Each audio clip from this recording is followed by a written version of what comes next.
ಇವತ್ತು ನಾವು ಗೋಕರ್ಣದಲ್ಲಿ ಒಂದು ಶಿವ ಟೆಂಪಲ್ಗೆ ಬಂದಿದ್ದೀವಿ. ಅದು ಒಂದು ಕೇವ್ ಒಳಗಡೆ ಇದೆ. ನೋಡಕ್ ಮಾತ್ರ ಮೆಸ್ಮರೈಸಿಂಗ್ ಆಗಿರುತ್ತೆ. ಸೊ ನೀವ್ಯಾರಾದ್ರೂ ಗೋಕರ್ಣಕ್ಕೆ ಬಂದ್ರೆ ಈ ಟೆಂಪಲ್ಗೆ ಬರೋದನ್ನ ಮಿಸ್ ಮಾಡಬೇಡಿ.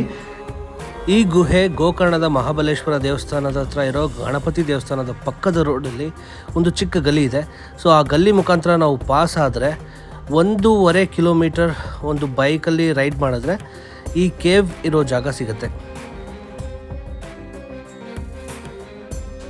ಇನ್ ಕೇಸ್ ನೀವೇನಾದರೂ 4 ವೀಲರಲ್ಲಿ ಬರೋಕ್ಕೆ ಪ್ಲ್ಯಾನ್ ಮಾಡಿದರೆ ಒಂದು ಲಾಂಗ್ ರೂಟ್ನ ತಗೋಬೇಕಾಗುತ್ತೆ. ಗೋಕರ್ಣ ಸಿಟಿ ಆಚೆ ಇರೋ ಮೇನ್ ರೋಡಲ್ಲಿ ಬಂದರೆ ಒಂದು 5ರಿಂದ 6 ಕಿಲೋಮೀಟರ್ ತಗೊಳುತ್ತೆ. 2 ವೀಲರಲ್ಲಿ ಪ್ಲ್ಯಾನ್ ಮಾಡಿದ್ರೆ ನಾವು ಕೂಡ್ಲಾ ಬೀಚ್ ರೂಟ್ನ ತಗೋಬೇಕು.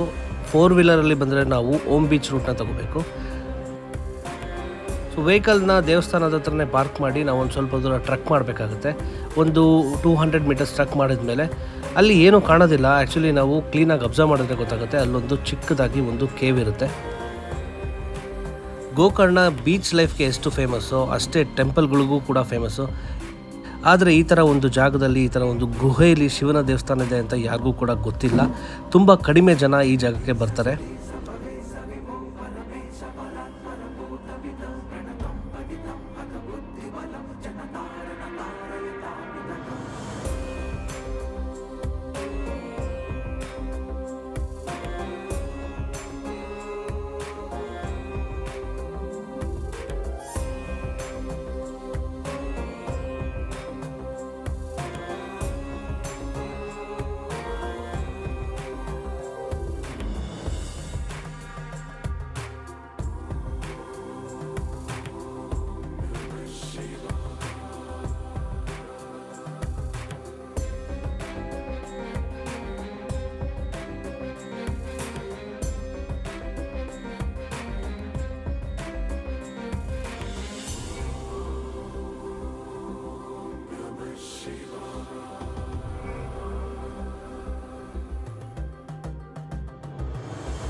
ಸೊ ಇಲ್ಲಿ ನೋಡಿ, ಇಲ್ಲೊಂದು ನ್ಯಾಚುರಲ್ ಆಗಿ ಆಗಿರುವಂಥ ಹೋಲ್ ಇದೆ. ಸೊ ಇಲ್ಲಿಂದ ಡೈರೆಕ್ಟಾಗಿ ಬೆಳಕು ಗರ್ಭಗುಡಿ ಹತ್ರ ಬೀಳುತ್ತೆ.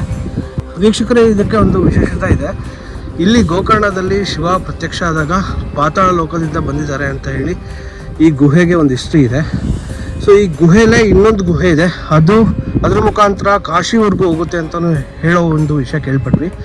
ಹಾಗೆ ಗೋಕರ್ಣದಲ್ಲಿರುವಂಥ ಆತ್ಮಲಿಂಗ ದೇವಸ್ಥಾನಕ್ಕೂ ಹೋಗುವಂಥ ದಾರಿ ಇದು ಅಂತ ಹೇಳ್ತಾರೆ. ಸೊ ಇದು ಎಷ್ಟು ಮಟ್ಟಿಗೆ ಸತ್ಯ ಅಂತ ನಮಗೆ ಗೊತ್ತಿಲ್ಲ. ಸೊ ನೀವೇನಾದರೂ ಗೋಕರ್ಣಕ್ಕೆ ಬಂದರೆ ಈ ಜಾಗಕ್ಕೊಂದು ವಿಸಿಟ್ ಮಾಡಿ. ನಿಮ್ಗೆ ಹೇಗೆ ಅನ್ನಿಸ್ತು ಅಂತ ಹೇಳಿ.